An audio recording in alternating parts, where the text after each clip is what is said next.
ایک بادشاہ ہر وقت اپنے سر کو ڈھانپ کے رکھتا تھا۔ اسے کبھی کسی نے ننگے سر نہیں دیکھا تھا۔ بہت سے لوگوں نے اس راز کو جاننے کی کوشش کی، لیکن بادشاہ ہر مرتبہ کمال مہارت سے بات کا رخ موڑ کر جواب دینے سے بچ جاتا۔ ایک روز اس کے خاص وزیر نے بادشاہ سے اس راز کو جاننے کی ٹھان لی۔ جب حسب معمول بادشاہ نے بڑی کوشش کی کہ کسی طرح وزیر کا دھیان ادھر ادھر ہو جائے، لیکن اس نے بھی جاننے کا ارادہ کر لیا تھا۔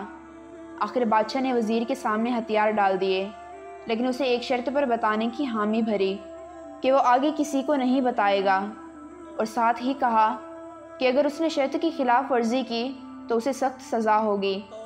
بادشاہ نے بتایا کہ اس کے سر پر ایک سینگ ہے، اسی لیے وہ اپنے سر کو ہمیشہ ڈھانپ کے رکھتا ہے۔ اس بات کو کچھ دن ہی ہوئے تھے کہ پورے شہر میں یہ خبر پھیل گئی کہ بادشاہ کے سر پر سینگ ہے۔ بادشاہ کو بڑا غصہ آیا۔ اس نے اپنے اس خاص وزیر کو طلب کیا اور شرط کی خلاف ورزی پر شائع حکم دیا کہ اسے سخت سے سخت سزا دی جائے۔ وزیر سمجھدار تھا، وہ جھٹ سے بولا، بادشاہ سلامت، جب آپ اپنے راز کو چھپا نہ سکے تو پھر آپ مجھ سے یا کسی اور سے کیسے یہ امید کر سکتے ہیں کہ وہ آپ کے راز کو چھپا کر رکھے؟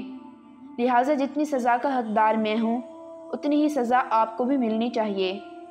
زبان سے نکلے ہوئے الفاظ اور کمان سے نکلا ہوا تیر جب نکلتے ہیں تو دو کام ہوتے ہیں، پہلا یہ کہ وہ پھر کبھی لوٹ کر واپس نہیں آتے، اور دوسرا یہ کہ وہ پھر جہاں جہاں سے گزرتے ہیں اپنی شدت اور قوت کے مطابق زخم لگاتے جاتے ہیں، جس کا قصور ہم اپنے علاوہ کسی اور کو نہیں دے سکتے۔ اس لیے کہتے ہیں کہ جب تک الفاظ آپ کے اندر رہتے ہیں وہ آپ کے غلام ہوتے ہیں، اور جیسے ہی وہ باہر نکلتے ہیں پھر آپ ان کے غلام ہو جاتے ہیں۔ اگلی پوری زندگی آپ کو اپنے عمل اور کردار سے اپنے کہے ہوئے الفاظ کی پاسداری کرنی پڑتی ہے۔